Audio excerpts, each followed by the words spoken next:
ಈಗ ಯಾರೋ ಕಿಡಿಗೇಡಿಗಳು ಅಂತ ಹೇಳಿ ಮಾತಾಡ್ತಕ್ಕಂಥ ತಪ್ಪಾಗಿದೆ.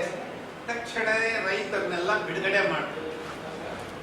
ಈಗ ಅವರು ಕೇಂದ್ರ ಸರ್ಕಾರದ ಕಡೆ ಮನವಿ ಮಾಡ್ತಾ ಇದ್ದಾರೆ.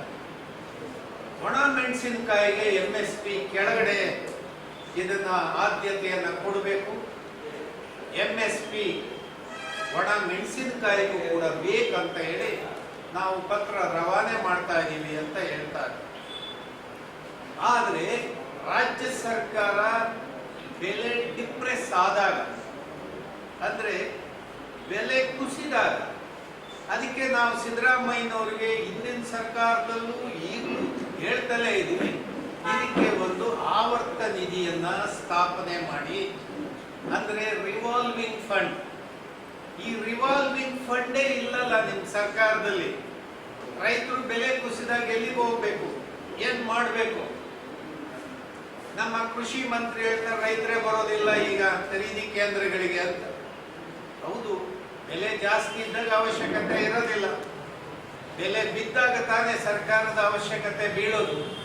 ಹಾಗಾಗಿ MSP ಏನಿದೆ ಆಗಬೇಕು, ಈ ಎಲ್ಲ ಬೆಳೆಗಳಿಗೆ ಸರ್ಕಾರ MSPಯನ್ನ ನಿಗದಿ ಮಾಡಬೇಕು, ಮತ್ತೆ ಶಾಸನಬದ್ಧವಾಗಿ ಜಾರಿಗೆ ತರಬೇಕು ಅಂತ ಏನು ದೆಹಲಿಯಲ್ಲಿ ರೈತರ ಹೋರಾಟ ನಡೀತಾ ಇದೆ, ಇದು ಕಾನೂನಾತ್ಮಕವಾಗಿ ಜಾರಿಗೆ ಬಂದ್ರೆ ರೈತರಿಗೆ ಒಂದು ಆರ್ಥಿಕವಾದಂತ ಗ್ಯಾರಂಟಿ ಕೊಟ್ಟಂಗಾಗುತ್ತೆ.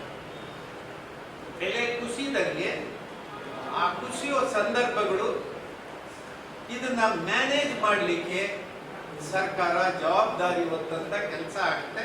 ಅದಕ್ಕೆ ಭಾರತ ಸರ್ಕಾರ ಈ ಸಂದರ್ಭದಲ್ಲಿ MSP ಶಾಸನಬದ್ಧವಾಗಿ ಜಾರಿಗೊಳಿಸಲಿಕ್ಕೆ ತಾವು ತೀರ್ಮಾನವನ್ನು ಕೈಗೊಳ್ಳಬೇಕು. ನೀವು ಮಂದ ಧೋರಣೆ ಮಾಡಿ ಚುನಾವಣೆಯೇ ನಮ್ಮ ಆದ್ಯತೆ ಅಂತೇಳಿ ತಾವು ಆ ಕಡೆ ಗಮನ ಕೊಡೋದಾದ್ರೆ, ಮಾನ್ಯ ಪ್ರಧಾನಮಂತ್ರಿಗಳು ಕರ್ನಾಟಕದಿಂದಲೂ ಬಹಳ ದೊಡ್ಡ ಸಾವಿರಾರು ಸಂಖ್ಯೆಯಲ್ಲಿ ದೆಹಲಿ ಹೋರಾಟದಲ್ಲಿ ಭಾಗವಹಿಸುವಂತ ತೀರ್ಮಾನವನ್ನ ಕೈಗೊಳ್ಳಬೇಕಾಗುತ್ತೆ. ಆ ದಿಕ್ಕಲ್ಲಿ ಈಗಾಗಲೇ ಚರ್ಚೆ ಮಾಡ್ತಾ ಇದ್ದೀವಿ.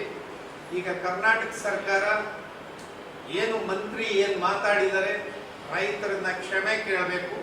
ಸರ್ಕಾರದಿಂದ ಆದಂತ ತಪ್ಪಿಗೆ ಅವರು ಈ ಸಂದರ್ಭದಲ್ಲಿ ನಾಳೆ ಈ ತರ ಆಗದ ರೀತಿಯಲ್ಲಿ ಎಚ್ಚರ ವಹಿಸಬೇಕು. ಮತ್ತೆ ಆದಂತ ತಪ್ಪಿಗೆ ಎಲ್ಲರಿಗೂ ಅಲ್ಲಿ ಬಂಧಿತರಾದಂತ ರೈತರು ಹೆಚ್ಚು ಜನ ಯಾರಿದ್ದಾರೆ ಅಂದ್ರೆ ಆಂಧ್ರ ಪ್ರದೇಶದವರು, ನಮ್ಮ ಬಳ್ಳಾರಿ, ರಾಯಚೂರು, ಲಿಂಗಸೂಗೂರು ಈ ಕಡೆ ರೈತರೇ ಹೆಚ್ಚು ಜನ ಇದ್ದಾರೆ. ಯಾಕಂದ್ರೆ ಅವರು ಸ್ಥಳೀಕರಲ್ಲ, ಕೊಡೋಗೋದಕ್ಕೆ ಅವ್ರ ಮನೆ ಇಲ್ಲ, ಅವ್ರ ಹಳ್ಳಿ ಇಲ್ಲ ಅಕ್ಕಪಕ್ಕ. ಹಾಗಾಗಿ ಹೊರಗಡೆಯಿಂದ ಬಂದವ್ರನ್ನ ಇವರು ಬಂದ್ಬಿಟ್ಟು ಎಲ್ಲರನ್ನ ತಗೊಂಡೋಗಿ ಪೊಲೀಸ್ ಸ್ಟೇಷನ್ ಅಲ್ಲಿ ತುಂಬಿಕೊಂಡು ಜುಡಿಷಿಯಲ್ ಕಸ್ಟಡಿ ಕಳಿಸ್ಬಿಟ್ರೆ ಹೆಂಗೆ? ಇದು ತಿಳುವಳಿಕೆ ಇಲ್ಲದಂತ ನಡವಳಿಕೆಗಳಾಗುತ್ತೆ. ಪೊಲೀಸ್ ಇಲಾಖೆ ಮತ್ತು ಸರ್ಕಾರ ನಡವಳಿಕೆ ಇದನ್ನ ಖಂಡಿಸ್ತೇವೆ. ಕೂಡಲೇ ರೈತರನ್ನೆಲ್ಲರನ್ನು ಬಿಡುಗಡೆ ಮಾಡಬೇಕು.